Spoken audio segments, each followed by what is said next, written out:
ओम गणेश हर हर महादेव जय माता दी। जैसे गुप्त नवरात्रि बहुत ही जल्द शुरू होने वाली है और गुप्त नवरात्रि के विषय में गुप्त साधनाएं बहुत मायने रखती है और मैं बारंबार कहता हूँ कि गुप्त नवरात्रि होती है जो हमें अपने आप को खोजने के लिए होती है। गुप्त नवरात्रि होती है जो हमारे शरीर में स्थित कुंडलिनियाँ होती है उसे जागृत करने के लिए होती है।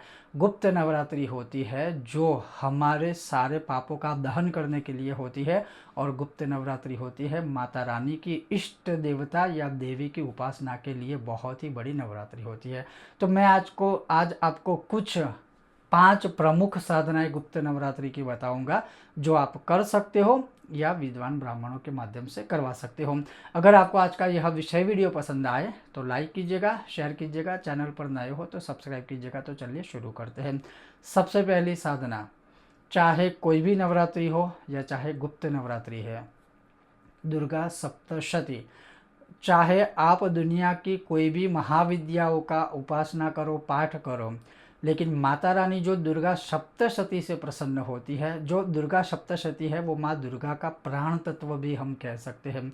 जो दुर्गा सप्तशती है ना, दुर्गा सप्तशती के 700 जो मंत्र हैं उसमें जो जो चीज़ें छुपी हुई है, जो रहस्य छुपे हुए, हमारे जीवन के हर संकट का समाधान इसमें छुपा हुआ है। इससे प्रिय और कोई पाठ माता रानी को हो ही नहीं सकता।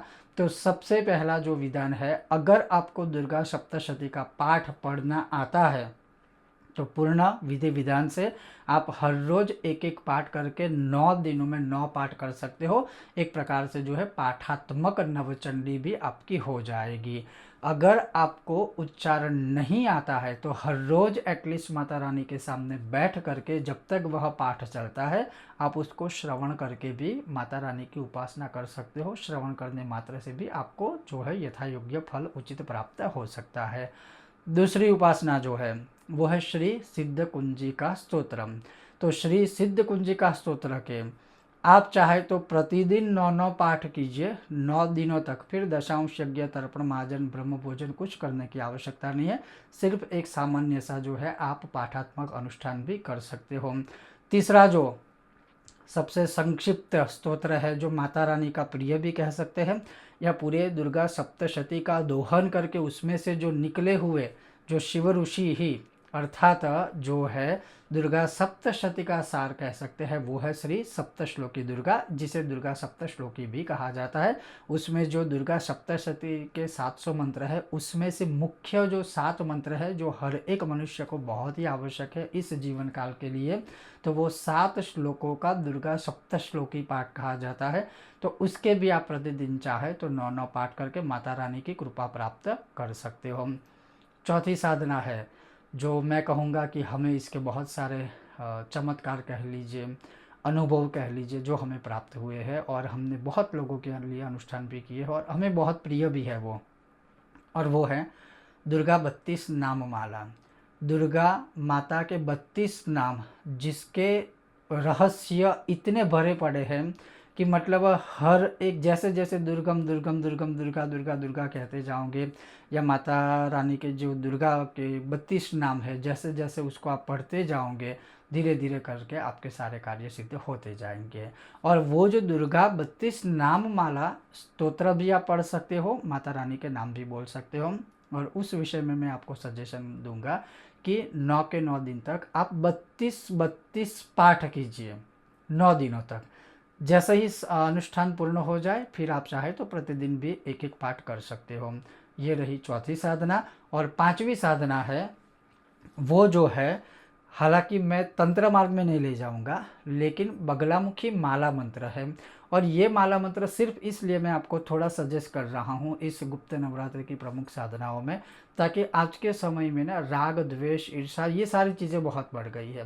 तो कहीं ना कहीं आपको अपनी भी सुरक्षा या एक प्रकार से कवच है, कुछ ना कुछ को आपको अपना जो है एक रक्षा कवच बना के रखना ही पड़ेगा। तो इसके लिए जो है आप या तो 9 दिनों में 9 पाठ करके 108 पाठ का एक पूरा अनुष्ठान कर लीजिए, या तो बगलामुखी माला मंत्र का 108 पाठ का अनुष्ठान है। आप चाहे, आपको आता है समय है आपके पास, तो प्रतिदिन 108 पाठ करके 9 दिन तक आप कीजिए।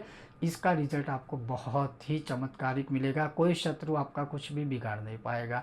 तो ये कुछ 5 प्रमुख साधनाएं हैं जो आप गुप्त नवरात्रि में कर सकते हो। मंत्र विषय अलग है, उसके विषय में बहुत ही जल्द मैं आपके सामने कुछ प्रस्तुत करूंगा वीडियो वगैरह। लेकिन स्तोत्र के बारे में अगर बात करूं तो ये जो है ये सबसे उत्तम साधना है जो आप इस आषाढ़ गुप्त नवरात्रि में कर सकते हो।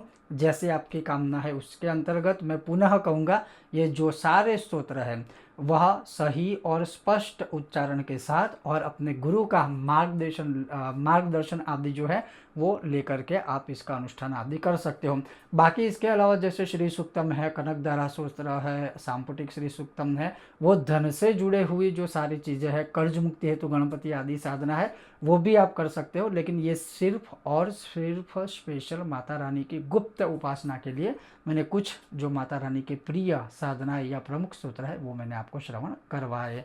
ओम गणेश, हर हर महादेव, जय सिया राम, जय माता दी।